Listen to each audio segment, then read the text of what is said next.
Xenophobic attacks. President Buhari receives report of special envoy. Orders voluntary evacuation of Nigerians. Police warns against unlawful protests, says Islamic movement in Nigeria remains proscribed.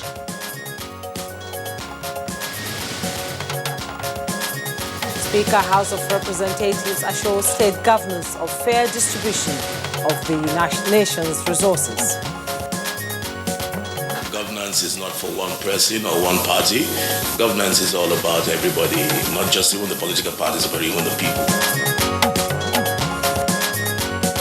On Good Morning Nigeria today, we shall focus on ways of dismantling the network of kidnappers.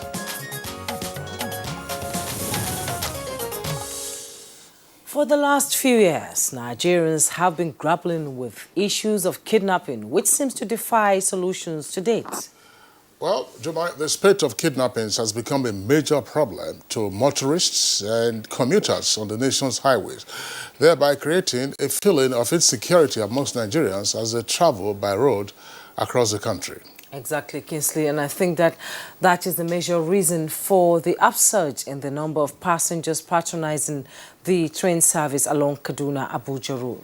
That's right, Jumai. Now, you will also recall that the Abuja-Kaduna highway has been a major target of kidnappers, as many have fallen victim to those criminals, both the rich and the poor. And they often, that's to say the kidnappers now, demand huge amounts of money as ransom, not just on that axis, but indeed virtually everywhere around the country. And the amount of money running into millions of dollars. Of naira. Yes, naira. That's the motivation for the kidnapping, which includes economic, political, and personal grievances. But economic reasons seems to outweigh others. Now, reports indicate that, of course, when the shall we say, industrial-scale kidnapping began, this was sometime about 20 years or so ago. That was with the advent of the Fourth Republic in 1999, when gangs in the Niger Delta, under the guise of being agitators for resource control, began the indiscriminate abduction of expatriate oil workers and then began demanding colossal sums as ransom. Since then, the criminal business of kidnapping for ransom has become a nationwide occurrence, spreading from the south-south as it were to the southeast, and now it's a national contagion.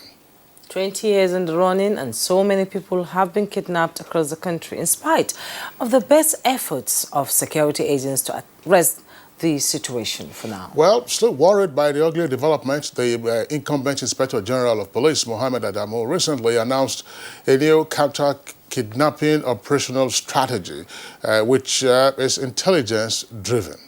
These are all parts of efforts to deal with the situation. President Muhammadu Buhari approved adoption of community policing strategies in the country, in addition to other measures put in place. In spite of all of this, there are still records of incidents of kidnapping almost on the daily, if not on a weekly basis, in various parts of the country. So one question to ask is, are the new strategies really effective? Is there an end to kidnapping in sight in Nigeria? Are the culprits ready to leave the business of kidnapping? And who are the likely sponsors or collaborators of the kidnappers? And the big question is, why are many youths so involved in this crime? Could lack of stiff punishment be responsible for making the business thrive in the country? What should be done differently to dismantle the network of kidnappers? Well, this is Good Morning Nigeria. Thanks for joining us on today's edition of the program. We shall, of course, be taking a look at the topic we just indicated, which is on ways to effectively dismantle the network of kidnappers. And Juma, you know that there are trending stories with regard to high-profile persons who have been kidnapped, or persons who have affiliation or to high-profile individuals who are still in the custody of kidnappers. And this has been running into several weeks. For instance, the mother of Samson Siasia, former Super Eagles player and Super Eagles coach. And I hear that is the second time she's been kidnapped. Well, she's been out now for several weeks, and no reports whatsoever. Amongst those persons, we also have a case of a lawyer. His name is Ike Belogu, who was kidnapped in Port Harcourt. And this has been on for several weeks. No indication as to what is playing out. So we shall take a look at this topic once again and indeed see what assurances there are from the security agencies. I'm Kingsley Osadolo. Thanks for being with us on the network service of the Nigerian Television Authority. And I am Juma Yusuf. Thanks for joining us. As always, we shall bring you the complimentary segments of the program. Newspaper review, business, sports, and orders to make your morning even brighter. As usual, we begin with the morning news. And Ifoma Ojinta is our guide. Hello, Ifoma. Hello, Juma, and good morning, Kingsley. Good morning, Nigeria. Here is the morning news. President Buhari has given instruction for the immediate voluntary evacuation of all Nigerians who are willing to return home. This was after receiving the report of the envoy sent to South Africa over the xenophobic attacks on Nigerians in that country. In a statement by the special advisor to the president on media and publicity, Femi Adesina, the president says he has taken note of the report and instructed the Minister of Foreign Affairs to keep engaging appropriate authorities on the concrete measures the South African government is expected to take. Ambassador Ahmed Rufai Abubakar, Director General, National Intelligence Agency, the special envoy sent to South Africa, conveyed the assurance of President Buhari that the Nigerian government is ready and willing to collaborate with the South African government to find lasting solution to the involvement of few Nigerians in criminal activities. He also conveyed the country's willingness to protect the lives and property of the larger groups of other law-abiding Nigerians and indeed Africans in general against all forms of attacks, including xenophobia. President Ramaphosa agreed that the violence was most disturbing and embarrassing, adding that his government completely rejects such acts which undermine not only the country's image but also its relations with brotherly African countries. Ramaphosa reaffirmed his stand against criminality and commitment to do everything possible to protect the rights of every Nigerian and other foreign nationals in the country. The special envoy also interfaced with his South African counterpart, where they reviewed the situation of foreign immigrants in general and Nigerians in particular. They agreed to work together to find permanent solution to the root causes of the recurring attacks on Nigerians and their property. Meanwhile, Chairman of Nigerians in Diaspora Commission, Abike Dabiri Erewa, says the commission will continue to work on the directive of President Muhammadu Buhari that no Nigerian should be treated anyhow, anywhere in the world. This was part of her briefing to journalists on xenophobic attacks in South Africa after meeting with the Senate Committee on Foreign Affairs. We had fake videos circulating. Somebody just brought a video from nowhere in the world and said, this is MTN being burnt, and it is not true. So to the media and to Nigerians, let's be discerning. Fake news can only destroy, not build. But in the meantime, we'll continue to demand compensation for Nigerians that have been attacked in South Africa. We're also assured that the strategic objectives of this effort by the Nigerian government are still in focus. What are these objectives? One, to ensure that the South African government live to its responsibility of protecting life and property within its territory as required as a state.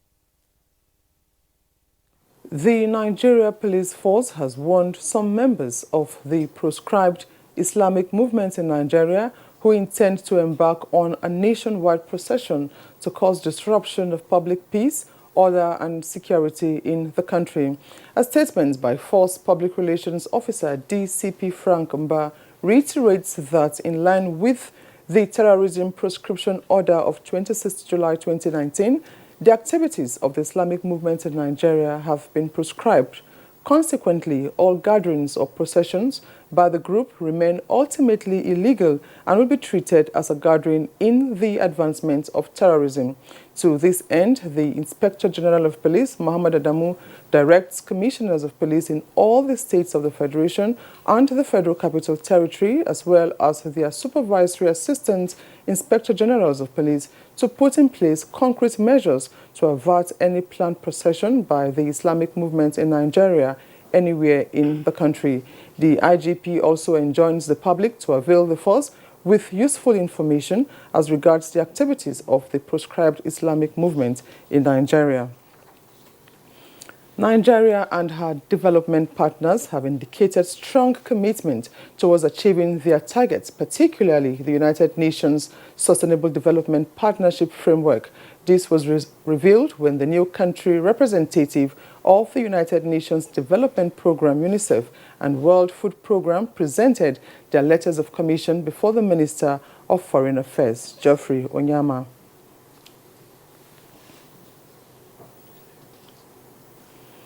Accountability, transparency, and time management have been identified as key factors in enhancing speedy dispensation of justice in the country.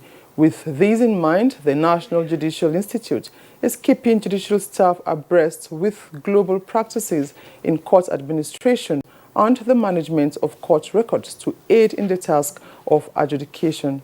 Right from the beginning, this category of staffs, right from the point when you're having contact with the judicial system, up to the final thing, enforcement of judgments, you come across them. So they are invaluable to us. This workshop or seminar will enhance the serving of court processes properly. Right now, I can as well learn more about the processes. The Speaker, House of Representatives, Femi Gbajabiamila, has assured governors that the House will ensure fair distribution of the nation's resources. The Speaker made this known when he visited Governor Bala Mohammed of Bauchi State.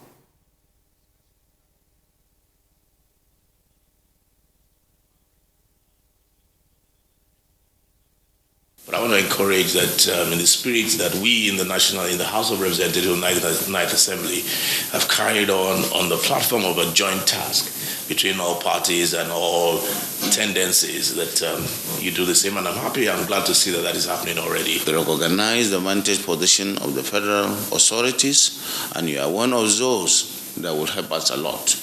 We will come to you with cap in hand to make sure that as you are doing the budget, you remember Bauchi State. The Sultan of Sokoto and President, Supreme Council for Islamic Affairs, Muhammad Saad Abubakar, has attributed cases of religious intolerance to political influence, calling on religious leaders to work for peace and harmony in Nigeria. The Sultan said this in Akure, Ondo State during his meeting with religious leaders as part of programs lined up for his two-day visit to the ancient town.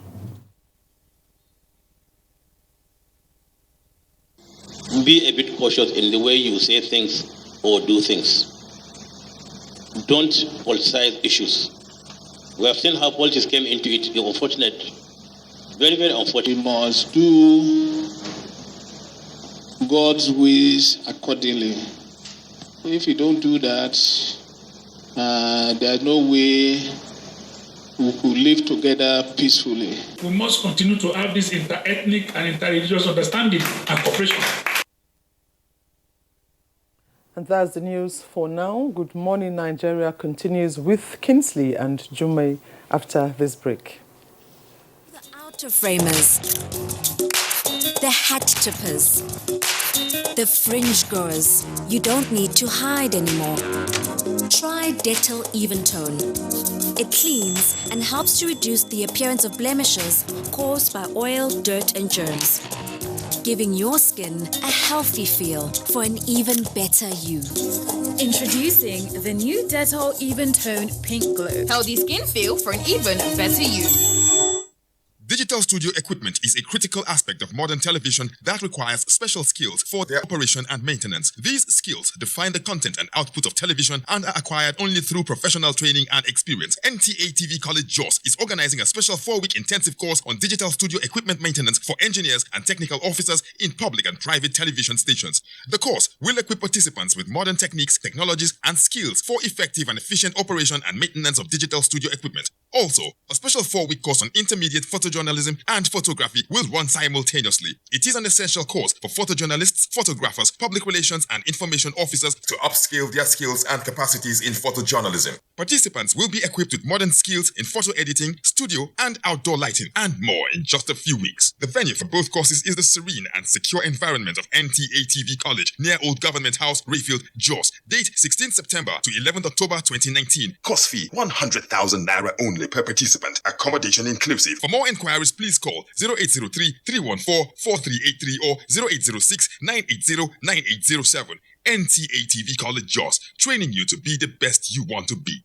In Nigeria, there is one sound we need to silence.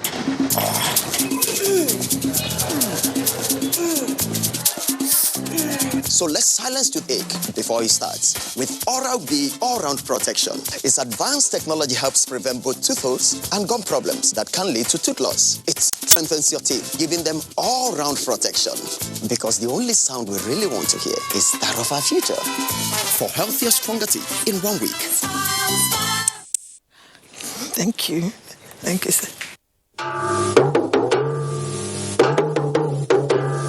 Please, did you hear that? Of course I did. That is Village Elmaster tune. So, Auntie Amebo was not gossiping then? Village Elmaster is celebrating 50 years. 50? Already? This is not a joke. It is a national celebration. NTA and Village Elmaster family are commemorating 50 years. Hey, please, tell me, when is our Golden Jubilee? It is from the 8th to 11th of October, 2019. I have to go and get ready. It's time to party. Women. But we, men, will be there too. Please.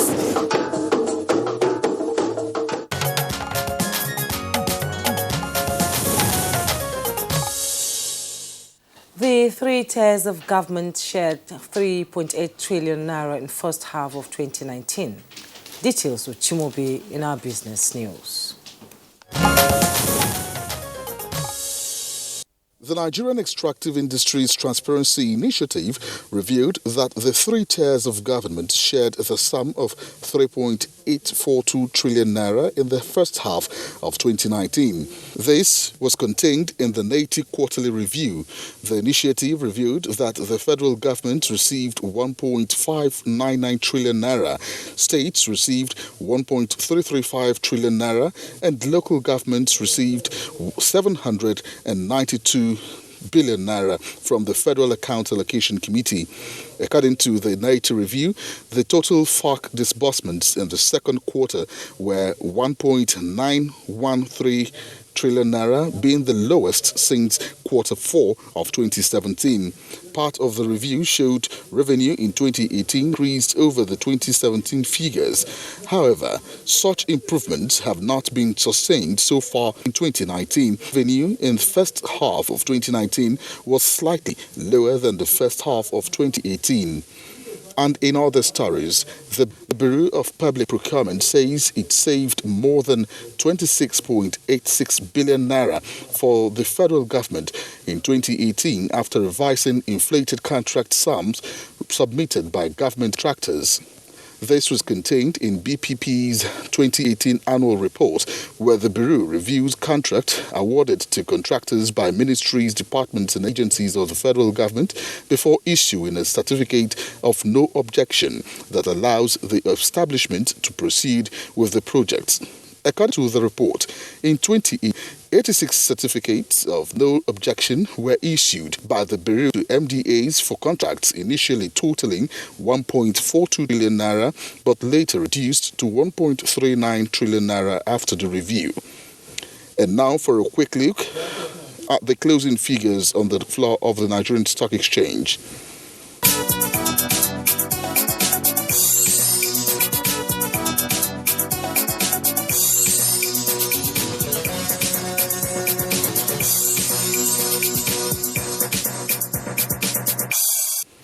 With business news, Chimobi Walter Naji.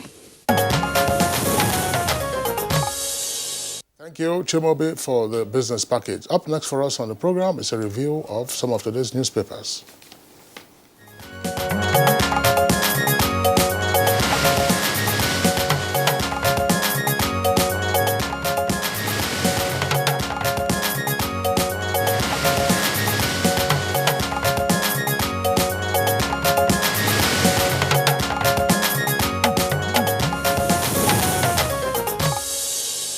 Newspaper reviewer Bayo Atobi is in the studio. Good morning, Bayo.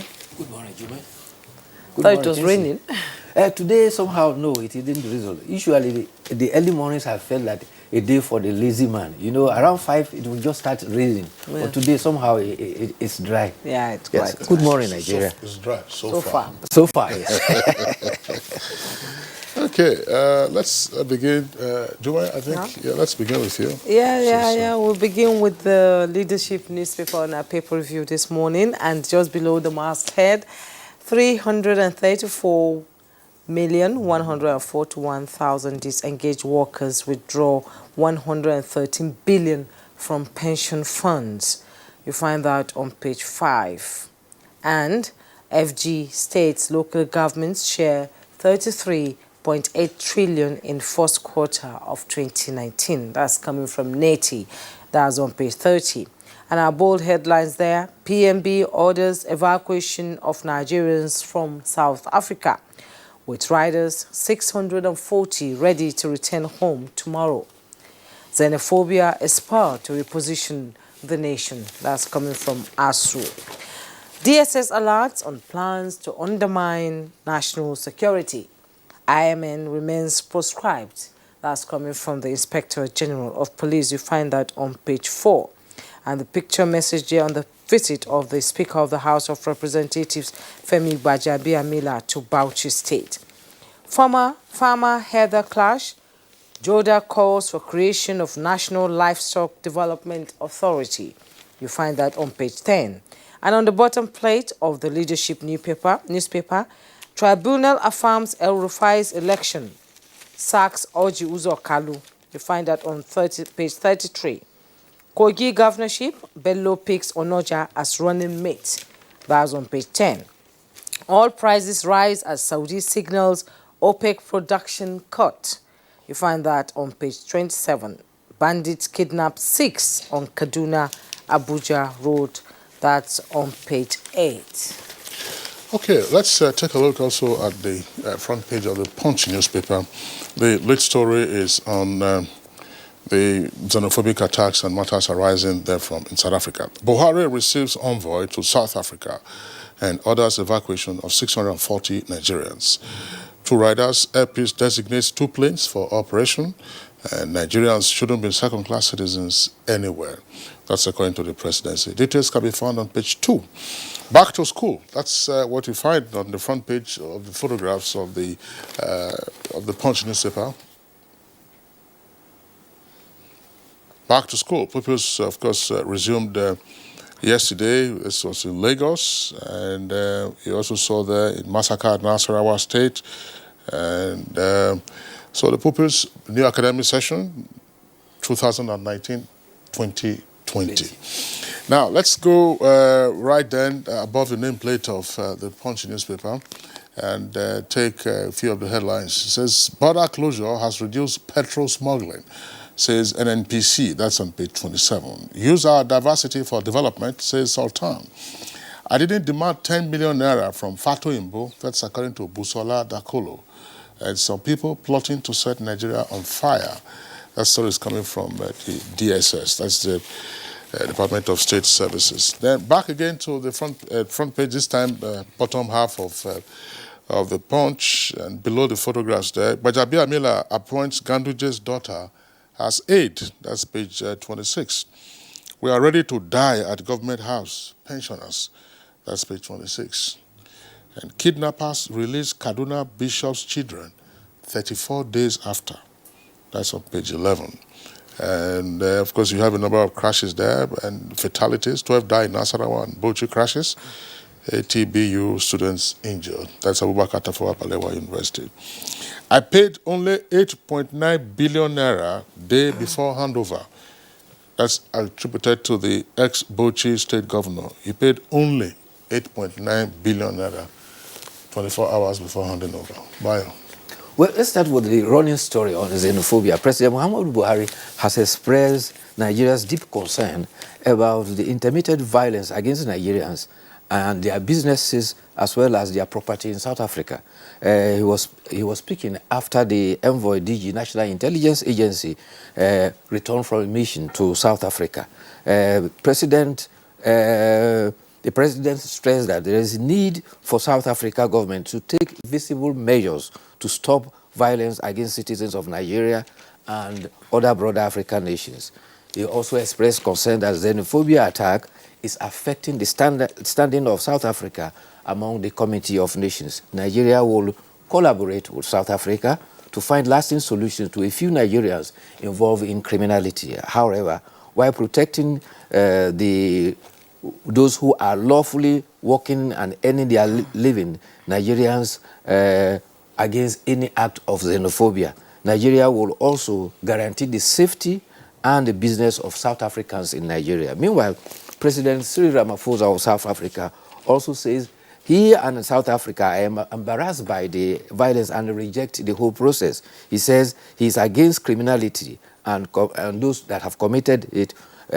He will ensure that they will protect the rights of Nigerians and other Africans in South Africa.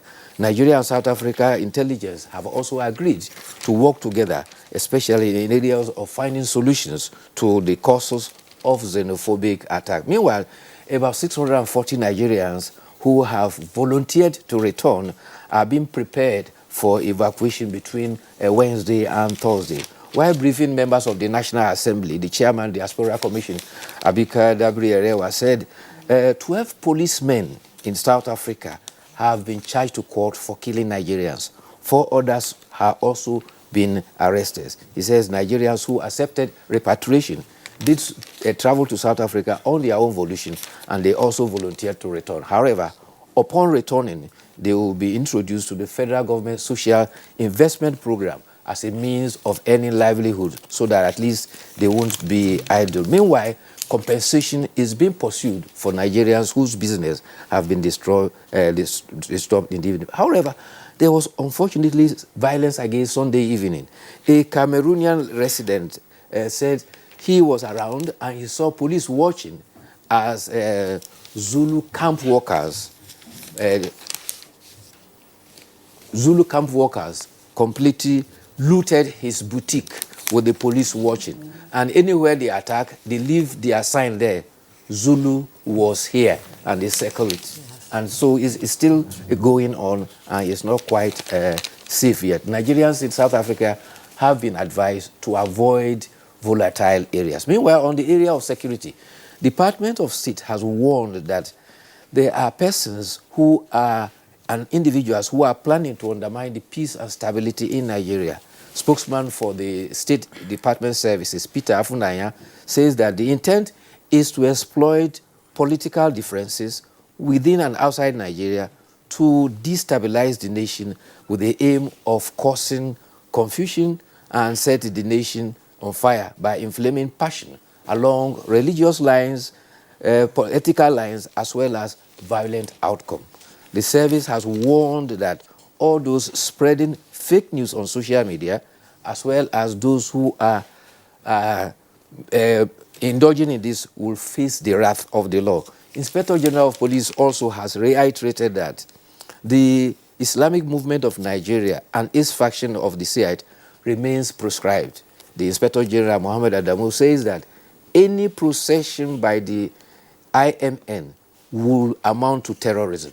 He says that, citing the Terrorism Prevention and Proscription Order of July 26, he says the force has declared any gathering or procession by the group ultimately as illegal. Accordingly, Inspector General of Police has directed all commissioners of police across the country and the FCT, as well as their supervising AIGs, to ensure that procession and disruption of public peace are not allowed. Parents have also been enjoined to speak with their children, not to be cajoled into going to such processions. Sadly, bandits have returned to the Kaduna-Abuja highway. On Sunday, they abducted 6 persons. These were traveling from Offa to Kaduna and in the commercial bus Okin Express. Offa is the ancient city, if you remember, where robbers killed 33 persons, including 9 police officers, and robbed 5 banks. Meanwhile, the Offa Descendants Union, ODU, the Nativity Union has said that it has waded into it to try and secure the release of the person. At Kaduna, the chairman of the Yoruba chiefs, Ambassador Mohammed Arigbibo, has called for the release of the persons, and he urged government to improve the welfare of security agencies, especially those who are in the front line, to enable them fight criminality and all this kidnapping that is rearing its head again. Well, incidentally, that's what we are discussing in our program later today, how to dismantle the network of kidnappers. It isn't just Abuja, Kaduna, where you have a resurgence. Abuja, Lokoja is also in the news. In fact, the entire stretch, if you like, from Benin to Okene to Lokoja, then Lokoja to Abuja.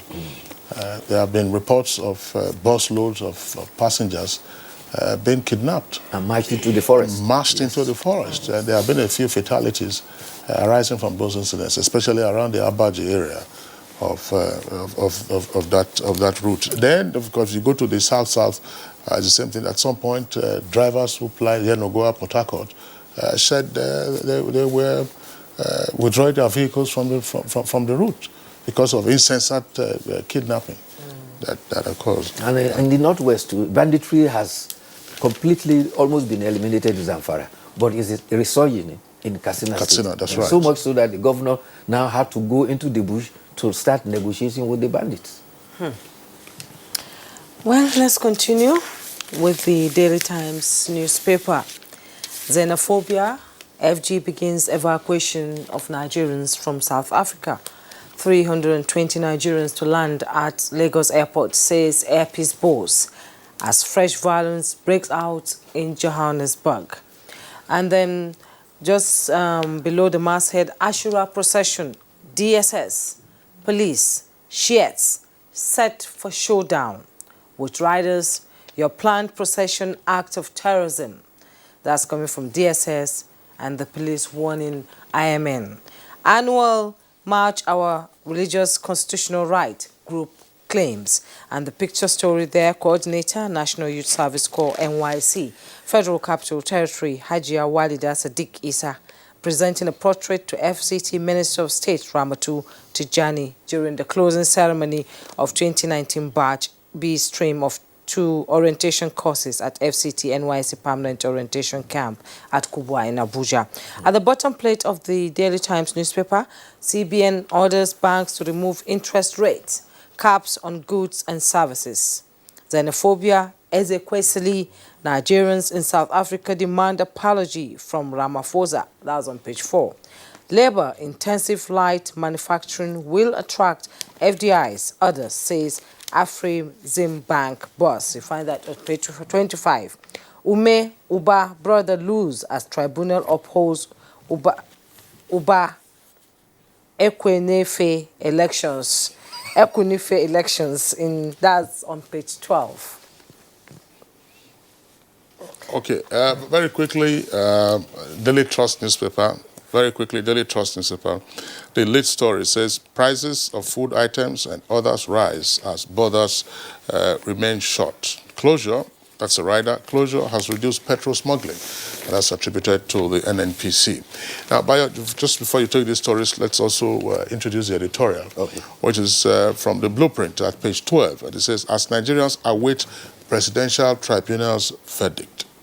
Well, talking about traditional tribunal verdicts, you know, the 180 days meant for the tribunals to conclude the decision is getting to an end. Therefore, the judgments have been declared.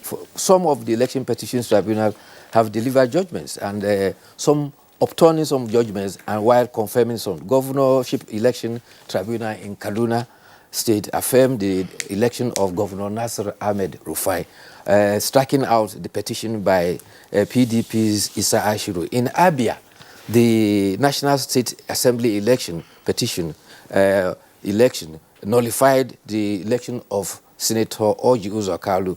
It ordered a rerun. In Abeokuta, the same thing happened. The tribunal voided the election of APC representative Kolapoko Oredebelo and ordered a rerun. It, however, dismissed the petition of the PDP's Leye Odunjo.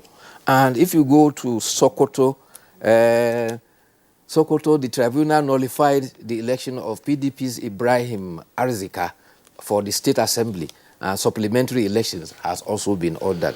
However, in Abakaliki, the petition tribunal nullified Lazarus Ogbe of PDP and declared Chinedu Oga winner of the election. In fact, the lawyer for the defendant said, "I am puzzled to hear the respondent of the post-ruling interview saying that as from day one, from the countenance of the tribunal chairman, I knew we were going to lose." I mean, I think such comments are very unprofessional. For a lawyer to impute that the countenance of a judge at the tribunal from day one gave him an indication that he will lose, not citing a violation of the law or misrepresentation of the law or the judge misdirecting himself in law as a basis for losing that case. Such inferences, I think, undermine the judiciary, and I don't think it is quite a professional course to tread. Not at all. When I heard that on the news yesterday, I was, surprised, actually, because coming from a learned person, these words weren't supposed to come out. And that brings us to the editorial today. The editorial today is also on tribunal verdicts, apparently happened on the fact that the deadline, 180 days, is ending by September 13th, and therefore, if there are any judgments that have not been delivered, they ought to be delivered. And the editorial is happening on the fact that the judiciary, as is often said, remains the hope of the ordinary man. And usually politicians are engaged in double-speak. When they win, they say the judiciary is the hope of the last man. When they lose, they say the judiciary is being subverted because the verdict does not favor them. They will make all sorts of imputations. But the editorial is warning that there is a danger in having the judiciary being the last determinant of our elections rather than the polls. And we should grow and migrate from this kind of thing. And how to go about that is to ensure that where cases come to the tribunal, truth must prevail over falsehood, frankness must prevail over prevarication, and justice must overcome injustice. The editorial is saying that justice should be delivered without fear or favor. Baya Toyebi, thank you for being around. Thank you. We'll see you again tomorrow. Okay, it's Good Morning Nigeria on the network service of the NTA. We're taking a short break now. When we return, we'll be dealing with kidnapping. It is here again.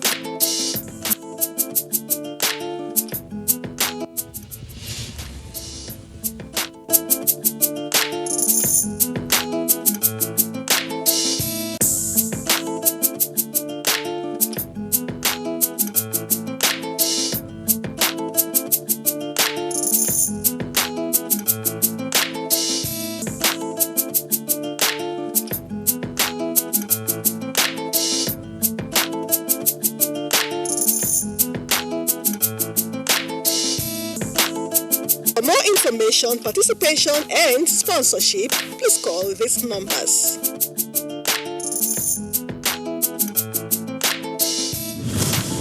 NTA TV, promoting learning.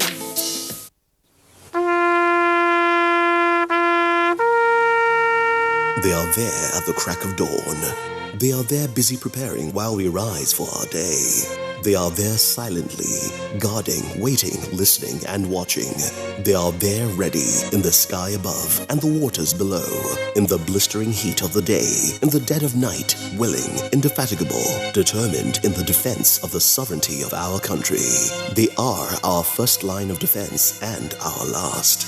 They who have paid the ultimate price in defending us. They are fathers and uncles. They are mothers and sisters and girlfriends and boyfriends. They are brothers and cousins and best friends and neighbors. They are classmates, colleagues, and citizens of this nation. They are our defenders and deserve our respect, our prayers, our thoughts. Nigeria, please support our armed forces.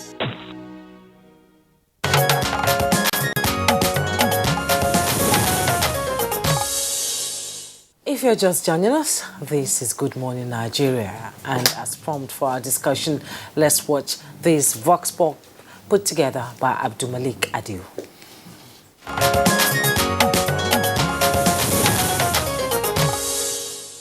And in Nigeria, what we normally do, instead of finding solution to every problem, we always involve the problem. We always look for who to blame. So if the issue of kidnapping is to be dealt with, it's not the job of the police alone. Well, I think the police also has to be very proactive. They shouldn't be leaving many issues and churching shadows. Nigerian links to be cleansed. There should be moral, we should add value to whatever we are doing. The security agency should try as much as possible to ensure that this thing is not going out of control. But they are doing their best. Thank you. The government are doing their best, but we still need more improvements on kidnapping, more especially about the security. The government needs to improve their skills based on what is going on now, because the kidnapping is too much.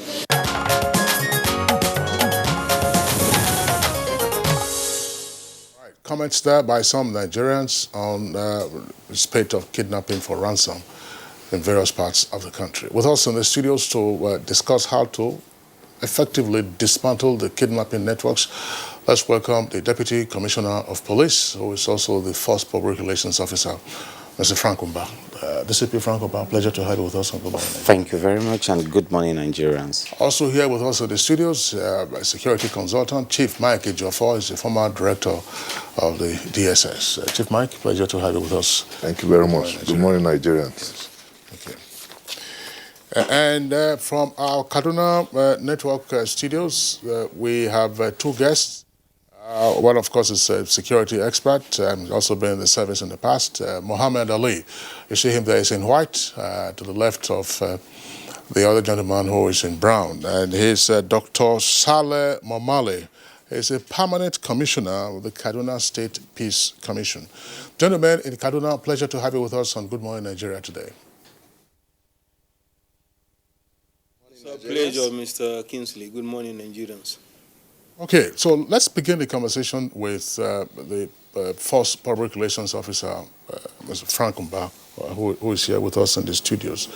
At some point, I'm sure you have been you followed the reports. You have up-to-date data, as it were, from reported cases of kidnapping. There was some respite, for instance, on the Abuja-Kaduna highway, and there were reports of arrests and a wide variety of arms and ammunition seized from the hoodlums who had been terrorizing commuters on that axis. And there appears now to be a resurgence, not just on that axis, but also Abuja, Lokoja, and Lokoja also to Benin, and then to go to the south-south. A lawyer, Emelogo, has been with his kidnappers for several days now, if not weeks.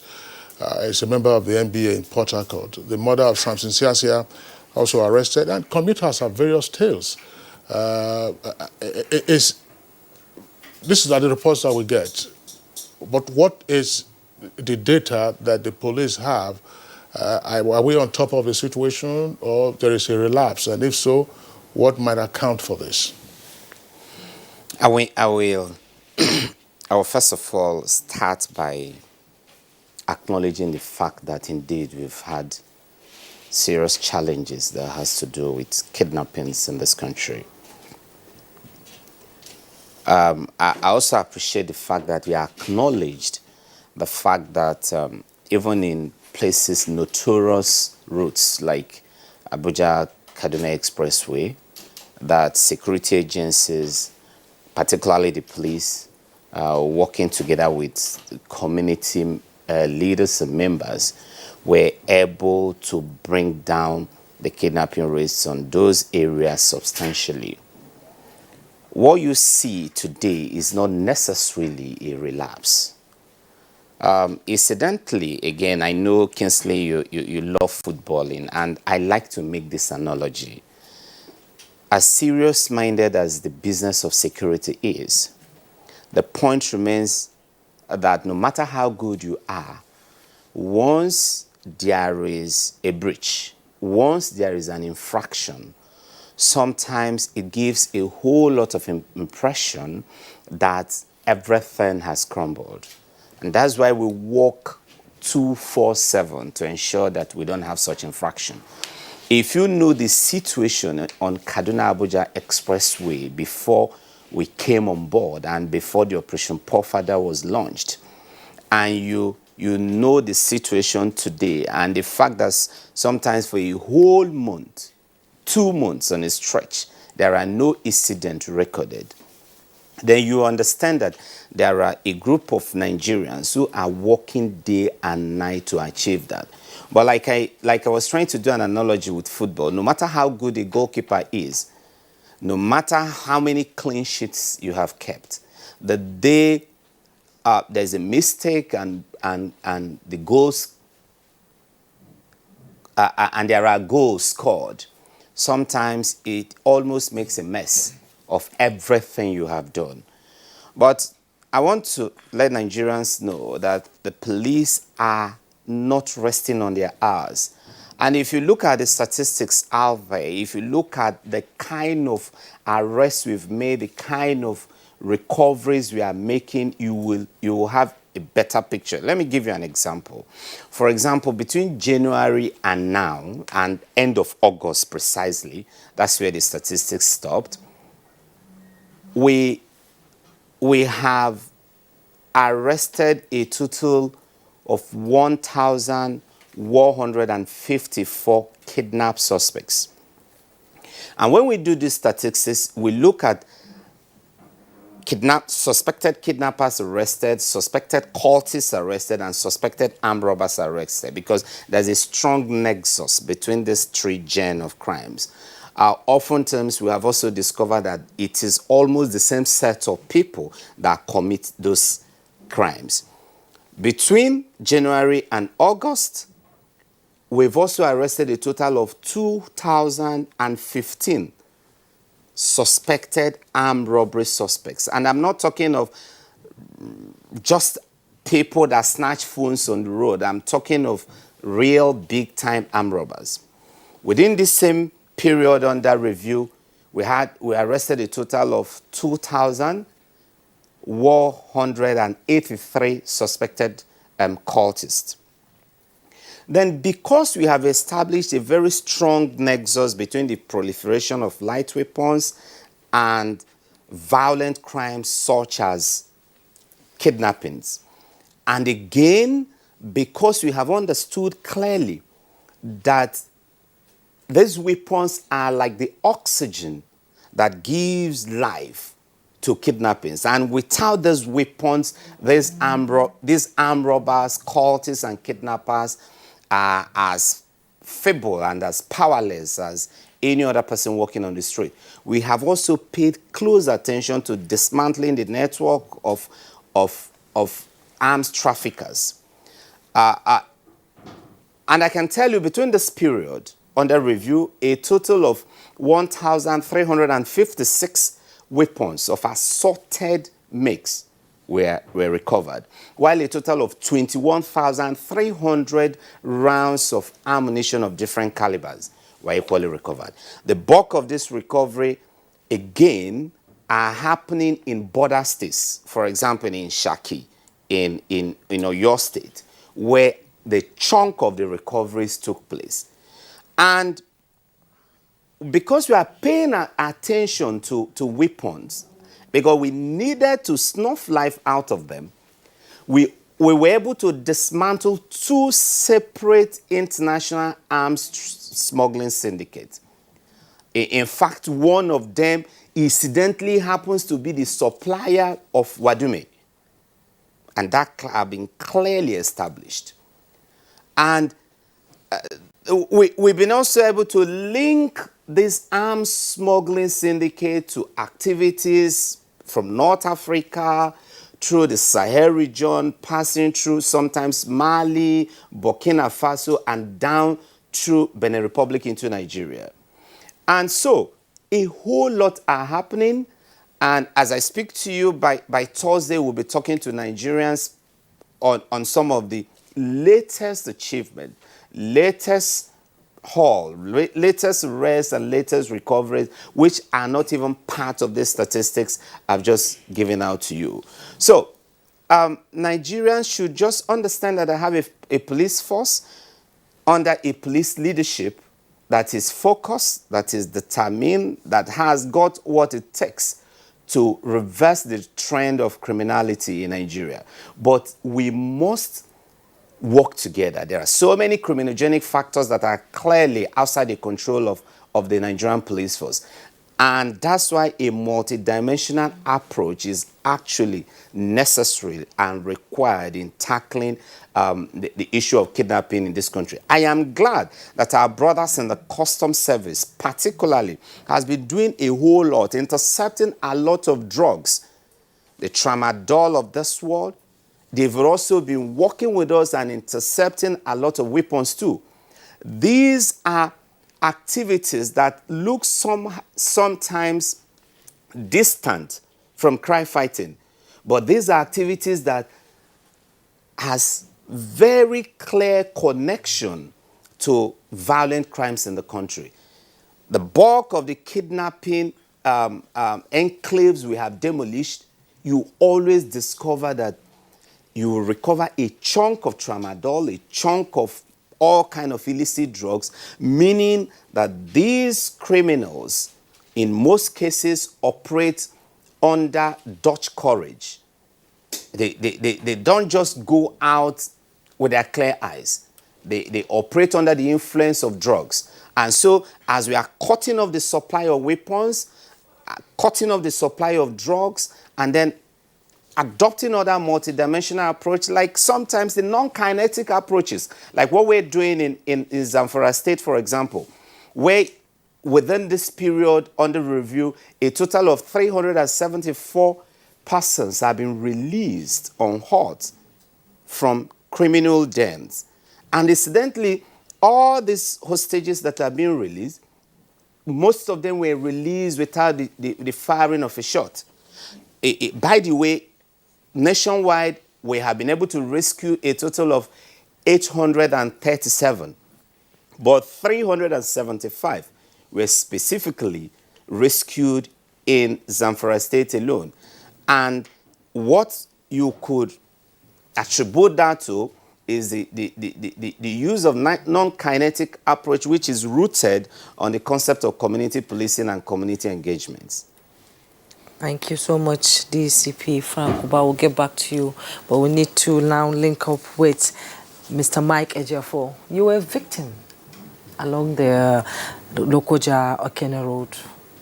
Can you tell me what was your experience like, and what do you think these young men, what do you think pushes them into this kind of crime? Well, just like the DCP said, a lot of factors. Before I go into my own experience, I would like to let Nigerians know too that we have entered ember months. So like you rightly pointed out, there was a lull and a possible relapse, but from his explanation you can see that there's no relapse. But increased activities of the criminals, while police is intensifying efforts to do their work, the criminals too are up in their games, especially with these ember months, where the approaching December, people are looking for money for ceremonies, the economic hard time is there, people are looking for money, unemployment and the various. So we need a multidimensional approach to the issues. Like Frank said, a lot of arrests have been made, but are we following up? What are the legal processes being followed? What is the judiciary doing to follow up on this case? So it becomes a problem.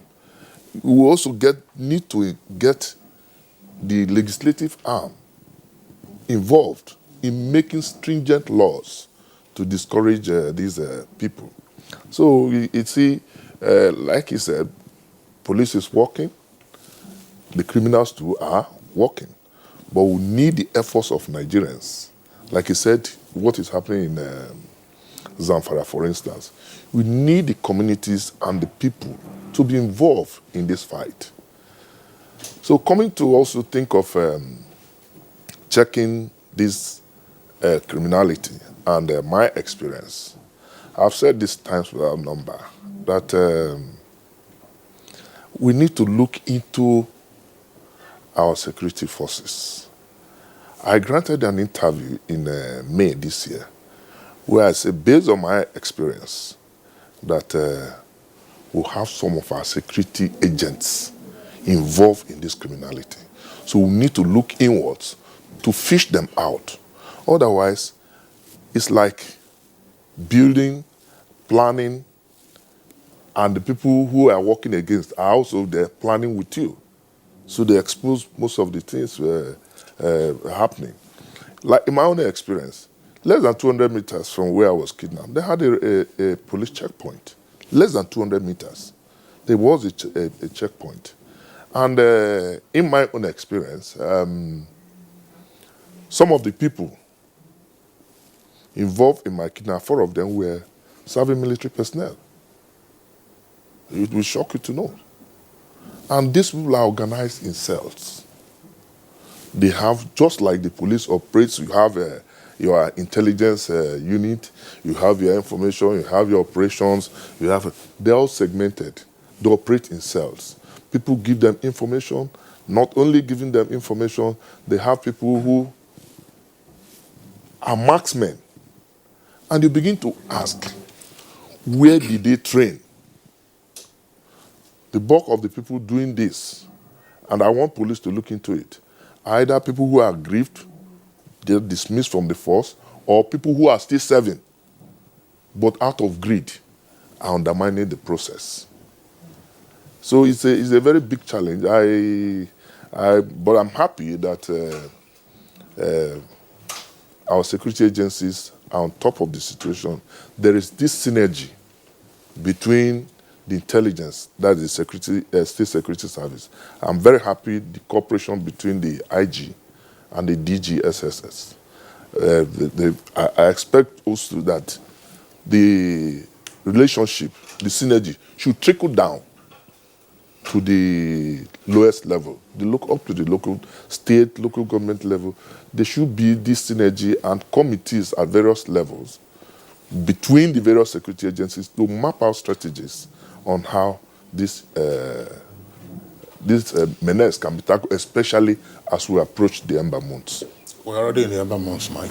Yeah. All right. That's right. Mike Ejiofor, thank you very much for your insight. Let's go over now to our Kaduna Network Center, where we have 2 guests. One of them, Mohammed Ali, is in white, and of course the other is Dr. Saleh Momale. First, Mohammed Ali, listening to DCP Frank Umba and the figures that he read out, of course, there's no question about it that the police authorities have indeed been up and doing in terms of having to deal with incidents of kidnapping and banditry in different parts of the country. I mean, persons who have been reined in, they're in their thousands. But here we are still trying to evaluate the situation that the country finds itself in with regard to kidnapping. This is almost an industrial scale kind of criminality, as some analysts have indicated. Because when you look at the value chain of the industry, you have the arms suppliers, for instance, you have the marksmen or the hunters, you have the housekeepers who will take care of the hostages who have been kidnapped, and then you have the negotiators. When you look at all of this network, is it possible that the security agencies have been able to make, shall we say, a perfect construct of how the industry looks like, and then profile who the operatives are along the value chain and begin to take them out one after the other? DCP Frank Umba has already indicated they are dealing with the arms suppliers, they are dealing with the drug suppliers, but we still have others, the negotiators, the housekeepers, and the hunters themselves who are on the highway or just picking people from their homes. Mohammed.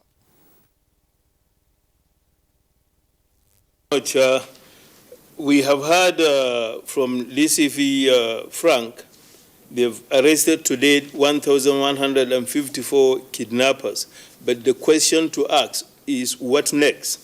Because it's not enough to just arrest the kidnappers, hold them into a cell, keep them there for months on end without being put to trial, and at the end of the day, contacts are made with the syndicate managers. We have syndicate managers of these kidnappers living right amongst us.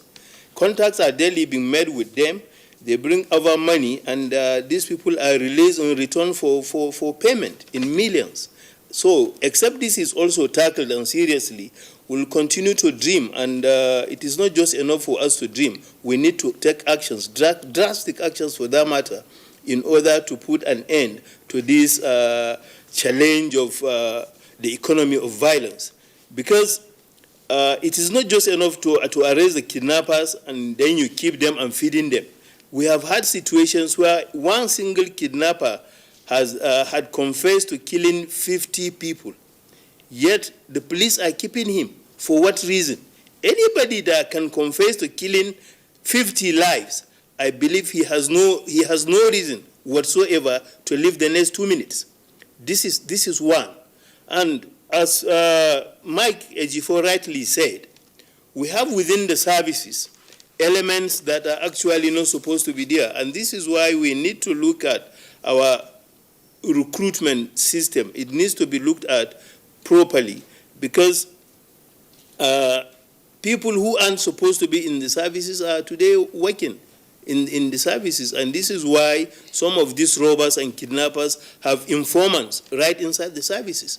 You sit down and prepare an operational order. Before it is even brought out, the kidnappers or the people in the bush are already aware of what is going to happen. And before anything is done, they leave. And today, the Kaduna-Abuja road has become something else. So if we actually want to dismantle the issue of the economy of violence, which is generally called kidnapping, I think we have to first try to build some trust amongst all our security agencies, and at the same time encourage the general public to also have trust in the security agencies. And we should look onto the security agencies as friends and our protectors, not as adversaries. But the security agencies operatives have to, in return, look onto the public as, or believe that they are protecting members of the public by their oath of offices.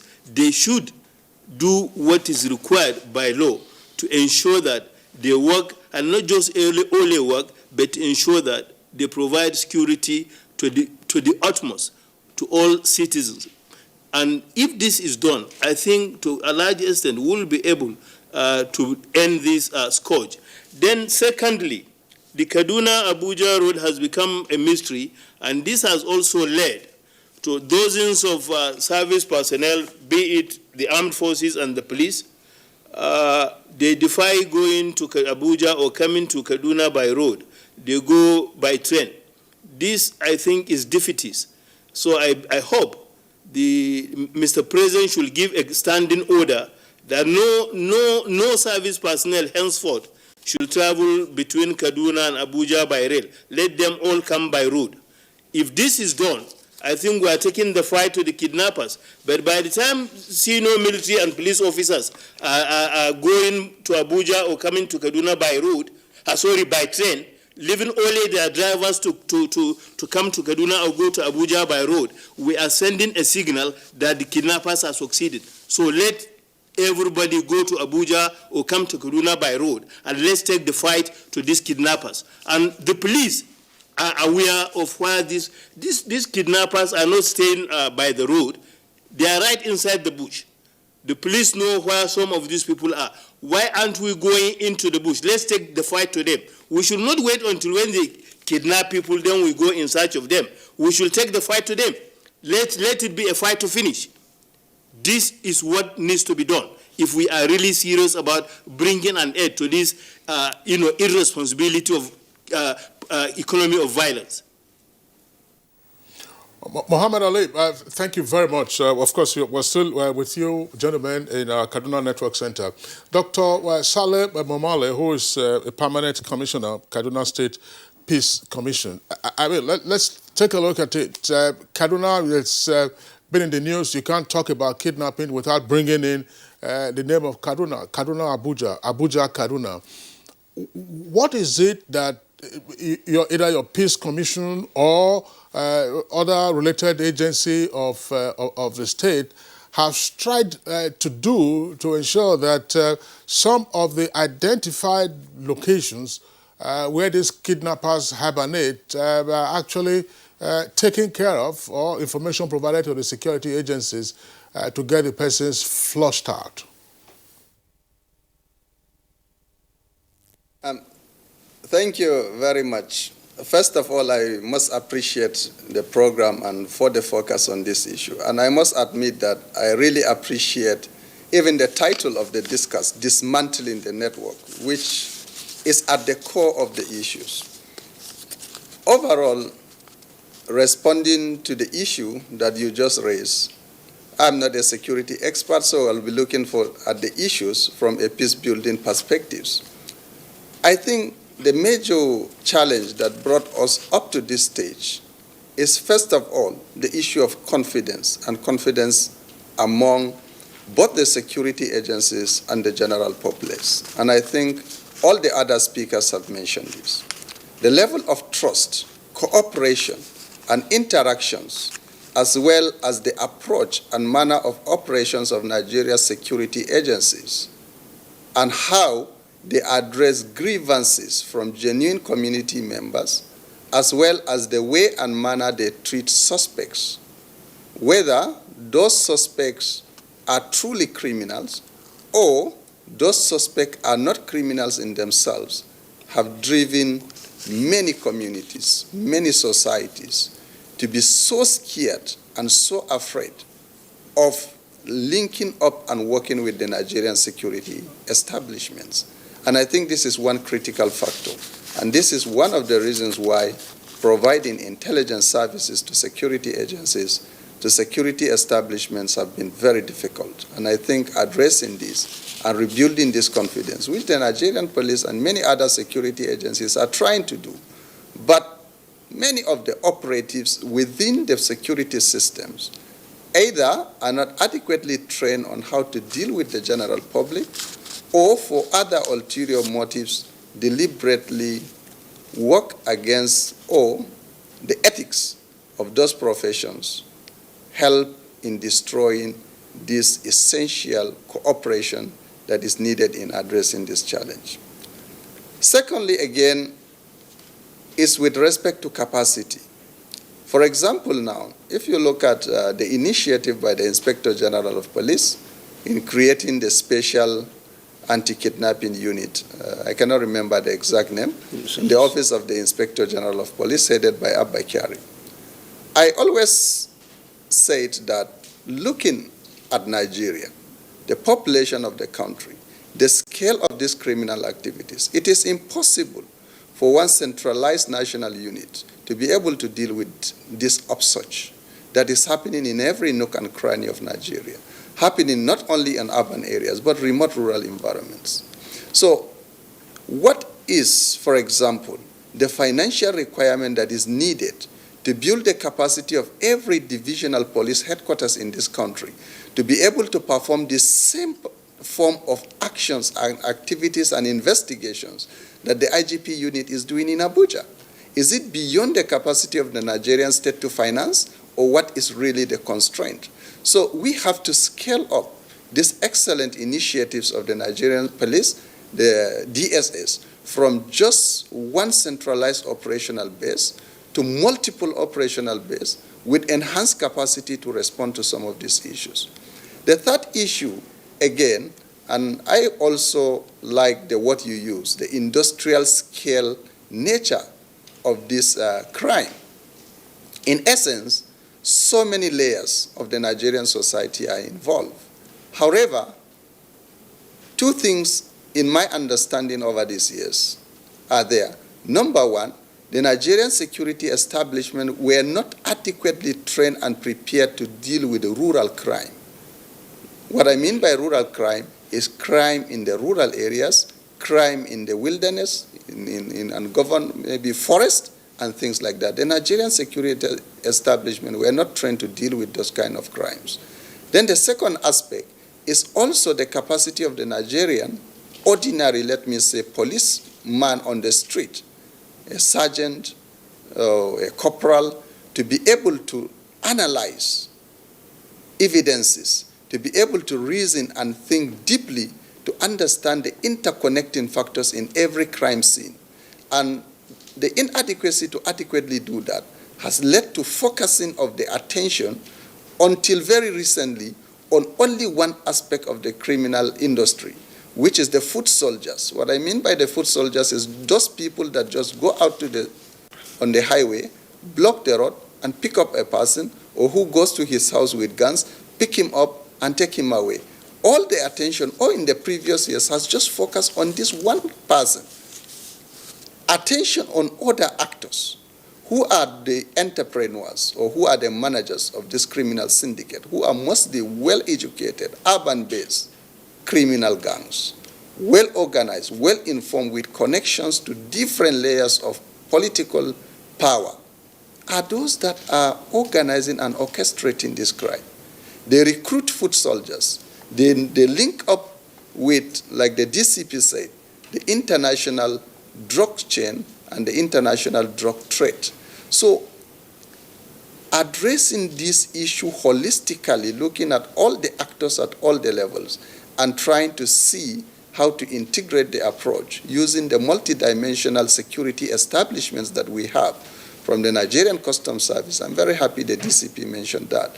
The Nigerian Immigration Service, the DSS, the Nigerian Police, and other security establishments, and the community leadership from the ward heads to the village heads, to all the people building that synergy and confidence and working together will help to unravel the mystery behind those people who are the architects of what we are seeing today.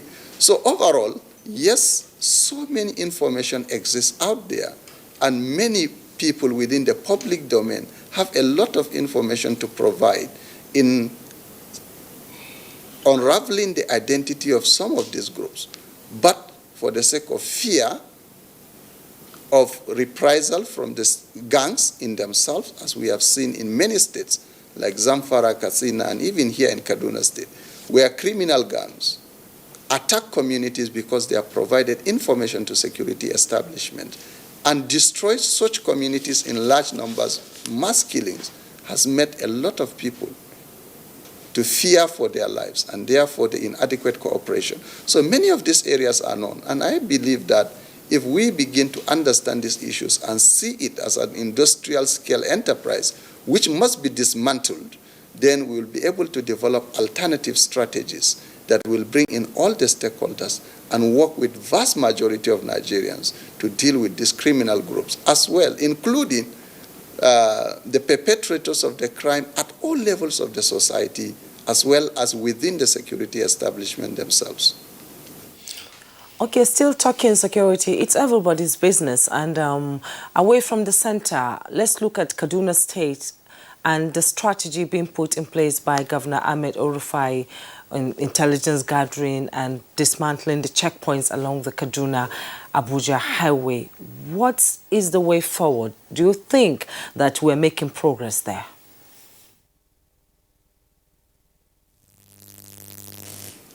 Like the earlier speakers have said, considering the level of insecurity, the level of violence, and the level of crime, I think the DCP has earlier said, there is huge and significant improvement in the operations of the criminal groups. For example, one of the major theaters of operation of kidnapping were the urban centers themselves. Kaduna has witnessed repeated kidnappings within the city in itself. And due to the efforts of the stakeholders, the state government and the Nigerian police, the security services in general, we have seen a significant decline in the operations of the criminal gangs within the cities. And I think this is a huge achievement which we need to recognize. On the highways, again, if you look at some of the major flashpoints in Kaduna State, for example, the southwestern parts in Birningwari, parts of Giwa, parts of Igabi local governments, as well as Chukun and Kagarko, where the Abuja-Kaduna highway is located, you find out that community participation and the level of intelligence, and I think the DCP has already said, provided by communities is a reflection of the increasing confidence by community members and community leadership on the government of Kaduna State and the federal government as well as the confidence that is increasingly being built with the security establishments, that people are able to work with these security establishments to address some of these. What we want to see is to move this process further, and I think the Kaduna State government, the Nigerian police, and the other security formations within the state are currently discussing with diverse community groups and all the communities, including many of those communities that live in the remote rural areas, to form a partnership and a synergy to collectively deal with this issue, to isolate those criminals. Part of the challenge the Nigerian security establishment have is that when they move out, as suggested by Alhaji Mohammed here, is that when they move out to the rural areas, how do they separate between the criminals and the innocent rural communities that are living in the remote rural areas? How do they isolate between the two groups? So this is what leads to some of the human rights abuses that we accuse the Nigerian security establishments of doing.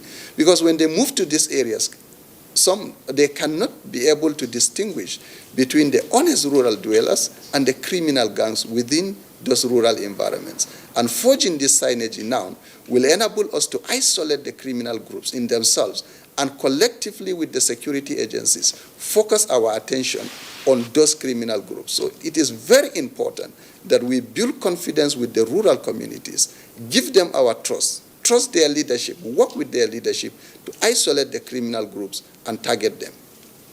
All right, Dr. Momole, thank you very much, gentlemen, for the points that you have all raised. We're back to the First Public Relations Officer, DCP Frank Umba. There are a number of issues on the table, which the other guests have also raised. You may wish to respond to them, and then have a fresh set of questions to ask for you to help elucidate on these issues. Okay. Very wonderful contributions from our guests. Of course, both from the veteran here with us in the studio and from our guest in Abuja, in Kaduna. I agree clearly that kidnapping is a very organized crime. Again, before I dwell on that, let me also say that kidnappings take place, that there are different variations of kidnappings. Sometimes it can just take place as an opportunistic crime. Some of the kidnapping we saw earlier in the trajectory of this crime in Nigeria started out in response to agitation in the Niger Delta. We've also seen kidnapping as a fallout of the activities of the insurgents in the Northeast.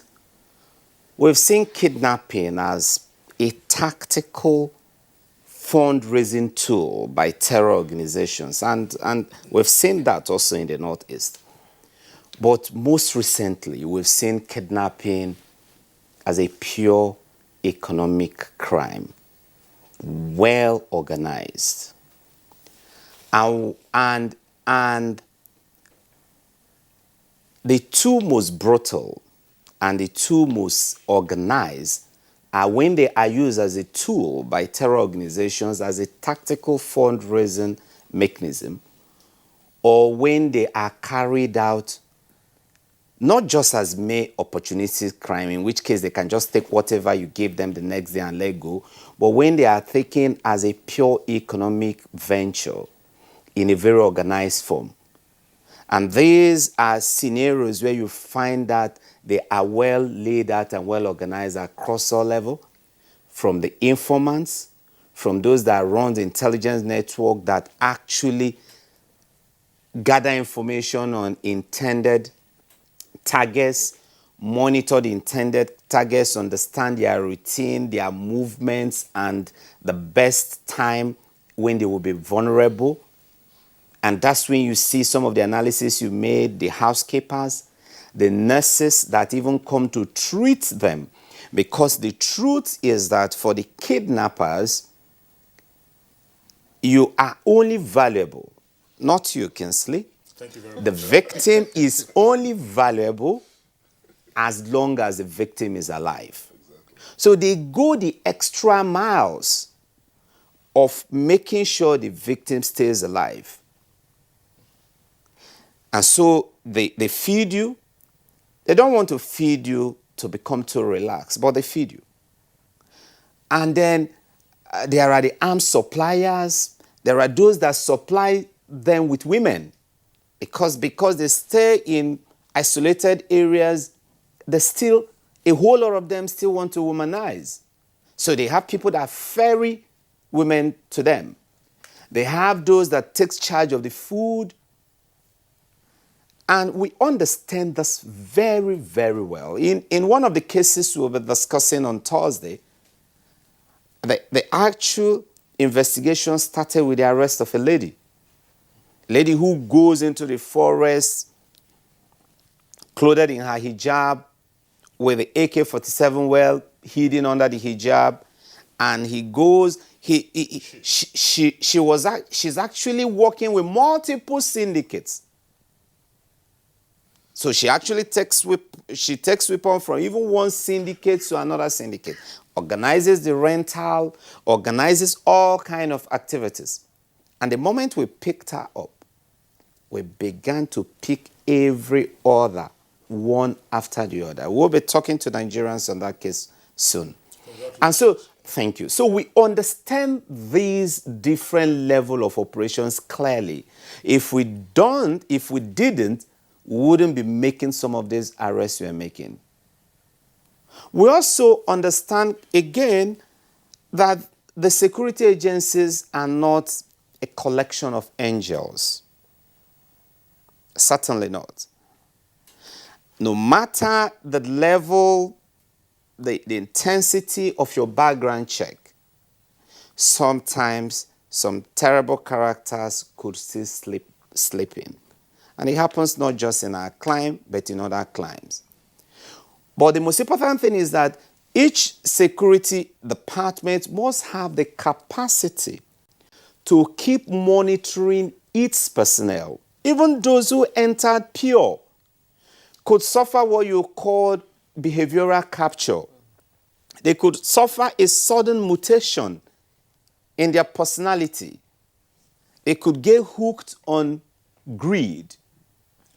But you must have the capacity to police your policemen.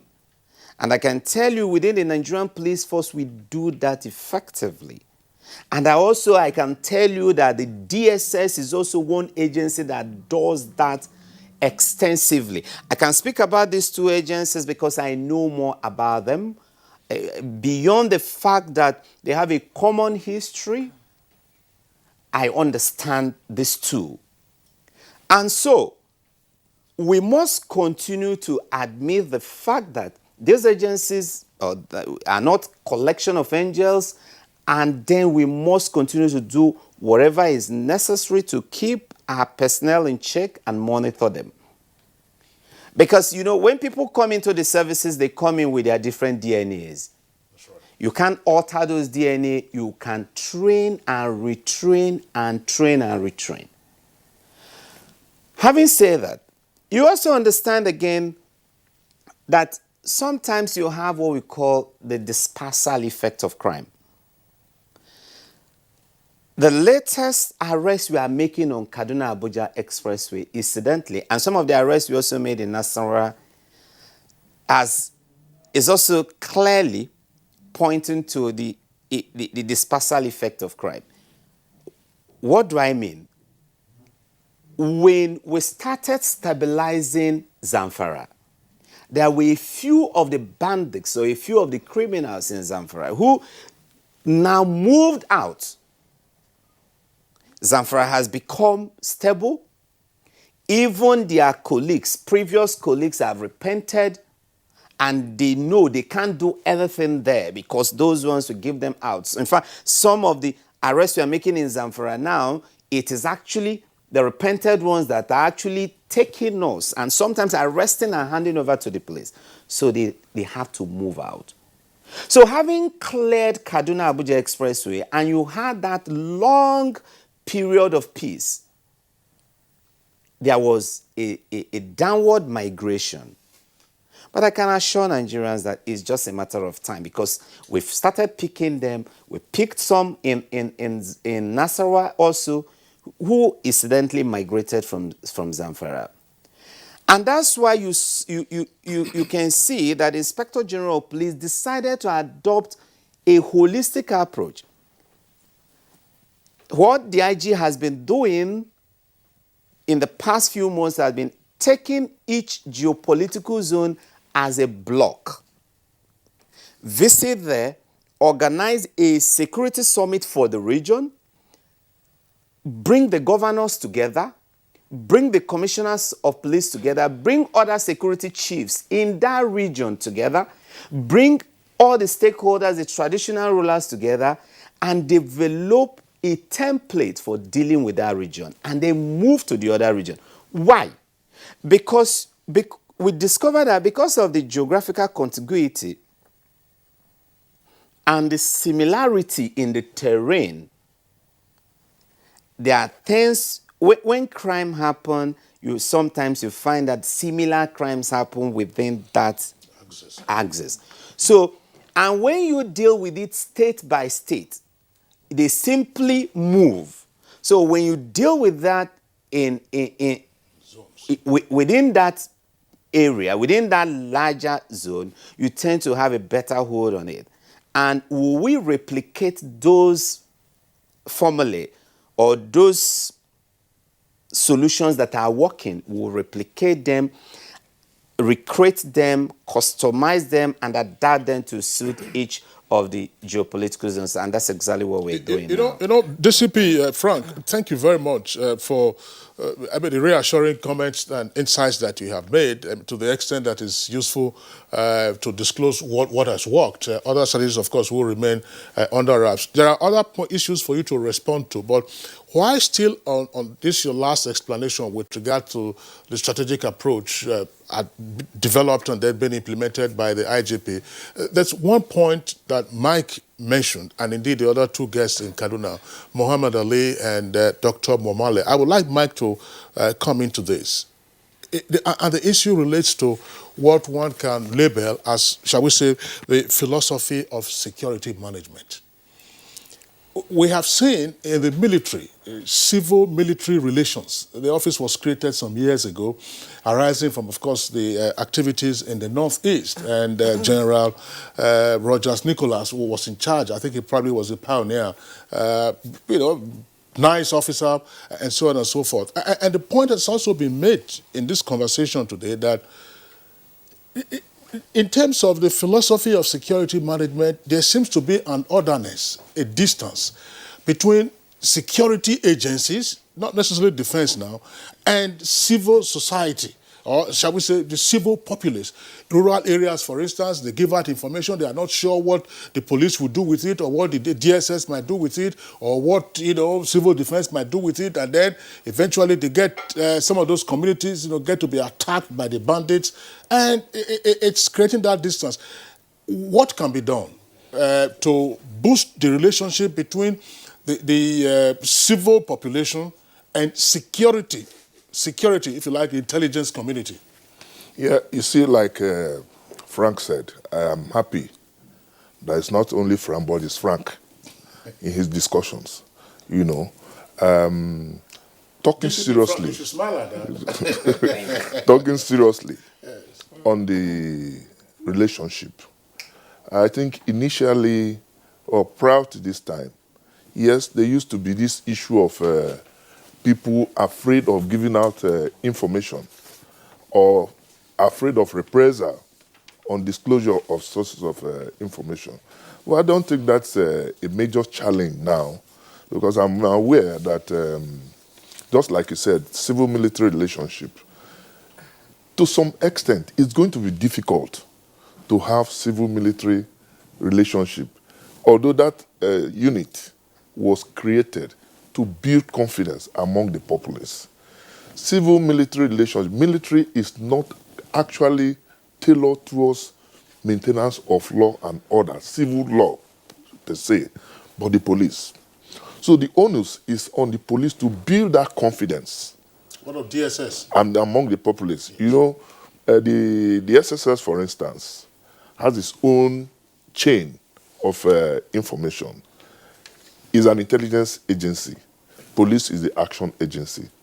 And police, the State Security Service, gives the intelligence they have gathered to the police. And I think that's why the synergy is working out, because actually the State Security Service, except in very few occasions where there seem to be lapses, you see the SSS taking the lead for action. Maybe there's in their own estimation, they've seen that time will be lost in terms of exchange of information. Now, the police should be encouraged to build that confidence among the populace. They have dedicated lines. I remember when the DCP, the DIG, we appeared here on a program, when the DIG talked about the dedicated lines, are those lines working? Because you can pass information. There are many various ways of passing information now, and without being identified. But if you say you would not give information because of reprisal, you are still going to be under attack from those criminals. So it's better you cooperate with the security agencies to give out that information while being assured of your own protection. You see, there was a point I left out then, which is also part of what we are discussing. Recruitment process of our security agencies.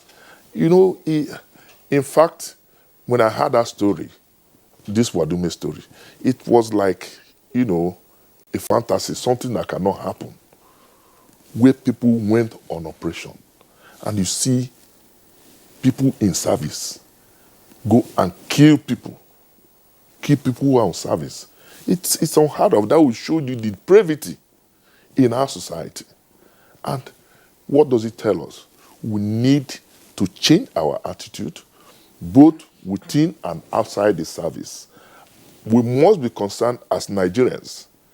People are scared to travel on the road because there's no confidence. So we need to build that confidence. And there's no way you can build confidence, like one of the guests from Kaduna said, that the president should order service and military personnel not to travel by train, to travel by road. How do you do it? But you see that it also borders on confidence, that people have lost confidence. And as we approach December, there will be movement. So we need to be up in our games, especially the police. But you see, the problems are so many security challenges, and they are understaffed. So I believe that this is the time for us to re-engineer and re-equip the police through training, through employment, and because if you see the United Nations ratio of 1 to 400 policemen, one policeman to 400 people, how many of the police? For now, we have less than 400,000 policemen, I guess. And out of the 400,000, we have over 100,000 deployed to VIP protection. And that means that our security, our legislators and the VIPs, they don't care.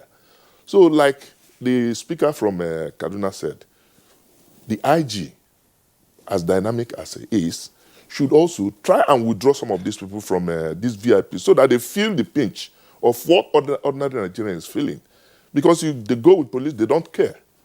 It's a very big challenge. We need to build that confidence among the people, between the police and the civilian population, for us to make a success in this. Well, Mike, thank you very much. Unfortunately, from what we have also read and seen in various accounts, the fact that you have VIP protection doesn't mean that these criminal elements cannot go after you. Some weeks ago in Benin City at Ramat Park, the CMD, that's the Chief Medical Director of the Ira Specialist Hospital, was kidnapped. In his company were two men, officers of the mobile police unit. Unfortunately, those two mobile policemen were shot dead by the kidnappers. We'll take a short break now. When we return, we'll continue with the program.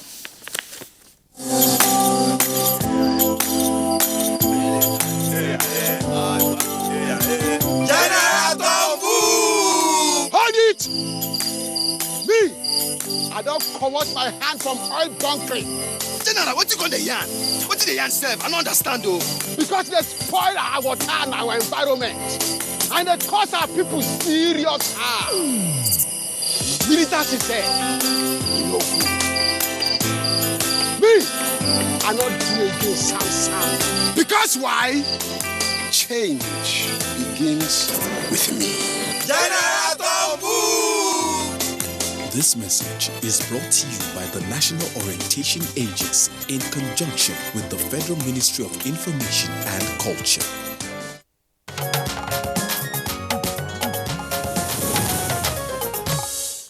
If you're just joining us, this is Good Morning Nigeria, and we've been discussing on dismantling the network of kidnappers. And we have a series of tweets that came in, talking about the topic. We begin with Abdul. The police and other security agencies must look inward and flush the bad eggs among them, because it has been discovered that some of them collude with the criminals. Kidnapping strives more because there's those whose duty to checkmate the crime are also benefiting from it. Now, Titus Monday Knock tweets, until people stop celebrating extreme affluence and celebrate morality, excellence and hard work, some desperate persons would always assume they get rich quick syndrome and their minds will be geared towards easy trends, kidnapping and so on. But kudos, he writes, to the security agencies. And Francis Obi tweets, we can minimize it but not stop it, because it depends on the purposes behind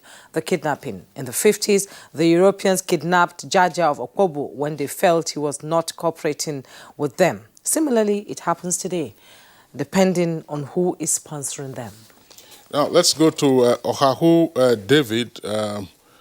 It's say kidnapping would keep...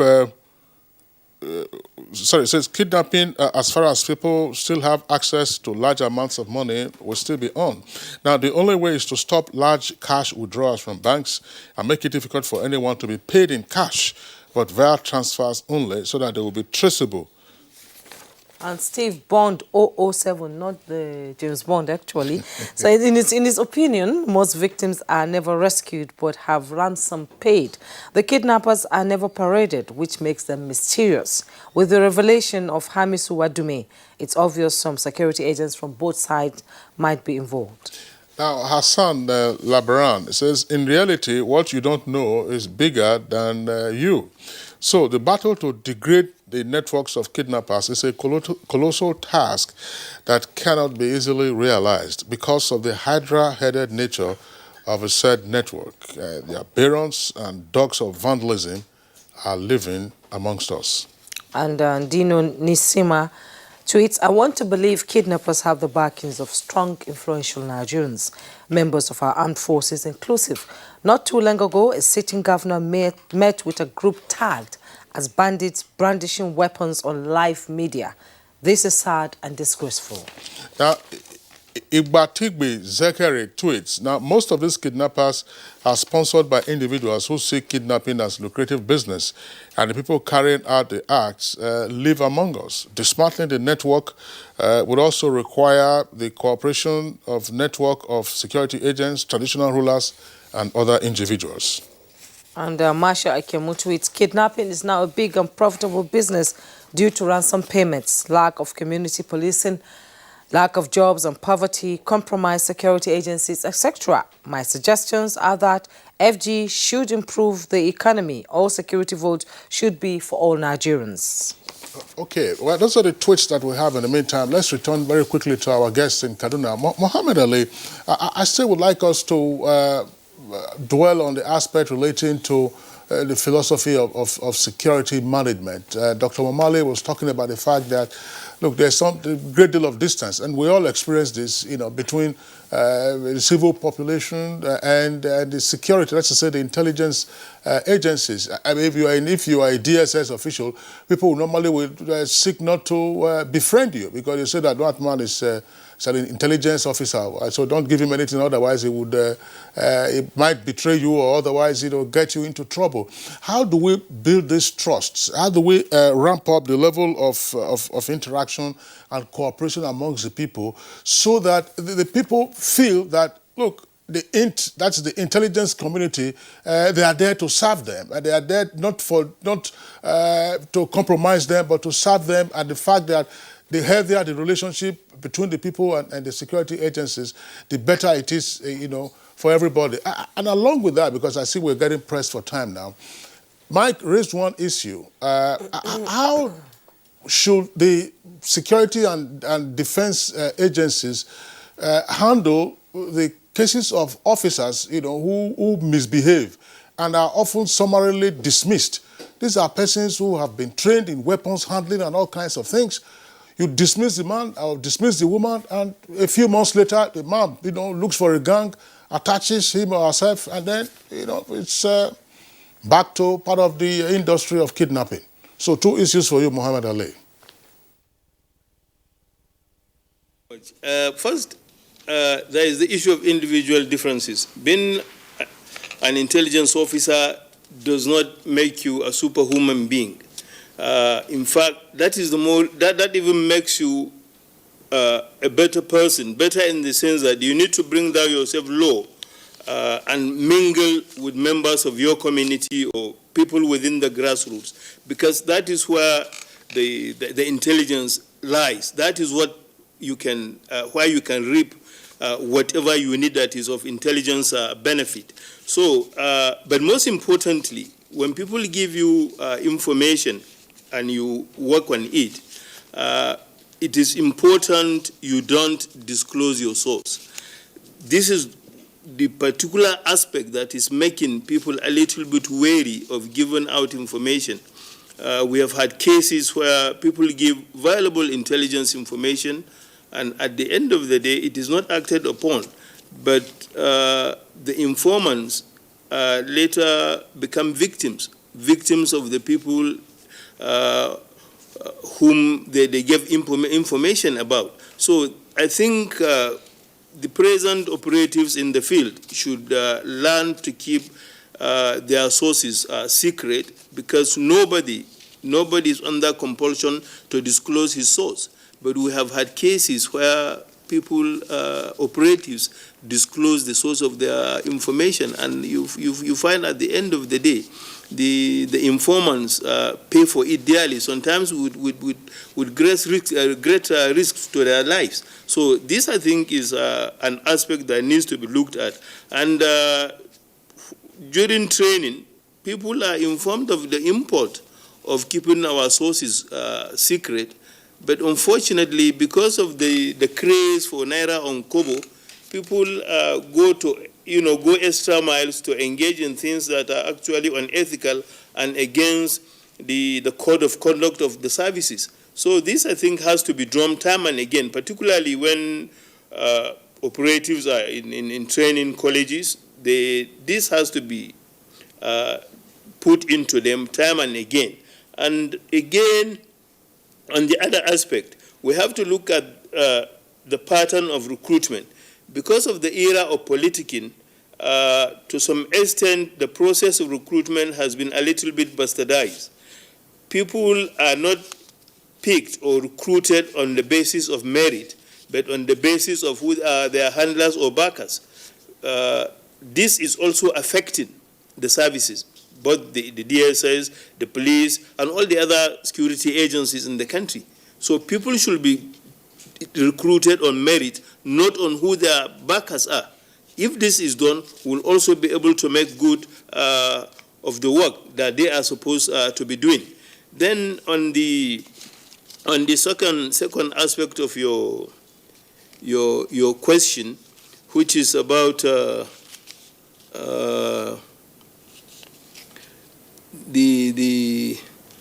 sorry, can you come again with the second aspect of your question? It's also linked to recruitment, which you just described. I'm talking about what appears to be, to outsiders, the knee-jerk response by security and defense authorities to summarily dismiss officers who have committed infractions. And these are men and officers who have been trained in all kinds of activities, including weapons handling. And some of these dismissed officers have been alleged, to have been either the foot soldiers or the hunters amongst kidnappers. Can't we evolve other ways of sanctioning erring officers other than summary dismissals? I think there is a need to really have a rethink over issues like that, because the polity is getting overheated. People get dismissed, and of course, for one reason or the other, or because they have grudges against the services or the larger society, they use their expertise to lead some of these gangs and do what they are doing. So it is very necessary to have a rethink and take another look at erring officers. If we cannot say people should not be dismissed if the offense amounts to he or she being dismissed. After being dismissed, they should not be left to go alone, just like that. I think there should be some period of cooling for them in any of the remand centers. Let them be kept there. Then they should undergo a process of reorientation with a view to making them better or good citizens before they join the larger society. But having trained me, and maybe I decide to collaborate with a kidnapper and kidnap Mr. Kingsley, and I got caught and I get dismissed. Instead of me just being dismissed, I should be dismissed, but at the same time detained to undergo a process of some social reorientation to make me a better citizen, to make me feel that, yes, what I have done is wrong, and this is why I got dismissed, but I can still be a better person by working the right way, living by doing the right things and not collaborating with criminals to undermine the security of my country or state and issues like that. So this, I think, is very important. People should not just be dismissed and left to go like that. After being dismissed, they should undergo some sort of training in order to remove the ills that is in them, that made them to engage with criminals to be doing what they did. Thank you so much, Mohammed Ali. Back here in the studio, DCP Frank Uba, he has raised a lot of issues there. Now, we've been talking about kidnapping on the highway, but what kind of tips can you give if, for instance, anybody is kidnapped? Survival skills. I think, first of all, we'll start by looking at preventive tips, and then we can talk about survival tips. When you live in an environment where there are chances that you can ever be kidnapped, because we say security is everybody's business, you owe yourself some sense of responsibility to live your life in a way that will take you off the radar of the kidnappers. How do you do that? For instance, we've seen citizens who live so extravagant lifestyle. Remember, we said at the beginning that some of these kidnap gangs or syndicates are so organized that they have persons who act as their intelligence officers or their informants who gather information on the next target. So if you live your life in such a way that you look so extravagant, then you could be unwittingly attracting attention to yourself. We send people attend social functions and then they spray money as if the world is coming to an end. Apart from the fact that amount to abuse of our naira, you are actually caught in trouble you may not know. We've also seen people who stand out everywhere they go to. That even if you've got expensive cars, I don't have problem with people buying expensive cars. Kingsley, if I've got money, I also like good things. But there are places you are not expected to go with some kind of, and display some kind of wealth. That's number one. We also expect that if you're traveling or you're in a party or you're in a nightclub, because we've seen people kidnapped from some of those social events without people even knowing. Why? They were drugged. They accept drinks, they accept chewing gums, they accept just very little things from persons they are not very familiar with. And the moment they take them, and those are the kind of people that come back and say somebody used juju on them. Nobody used juju on them. They took some items that were laced with some drugs, and then somebody just held their hand and walked out and into a waiting car, and then they are off. So don't accept drinks, food, gums, things, edible things from persons you don't know, even when you're on a public transport. Yes. It's a party. There are people who serve you food. If you go to a nightclub, for example, you guard your drink jealously. And the moment you step, except I'm clubbing with Kinsley, for example. Kinsley, do you club? And I am certain that I can find him. Yes. But if you're sitting on a table with strange persons, and strange person doesn't mean or total strangers, because some acquaintances can actually plan your kidnap. And then we also advise people, if you are driving on the highway, drive as defensively as you can. We've discovered that most of the kidnap spots are those areas where the roads are bad. And so when you get to those portions where the roads are bad, rather than veering towards the edge of the road, stay at the center of the road as much as possible.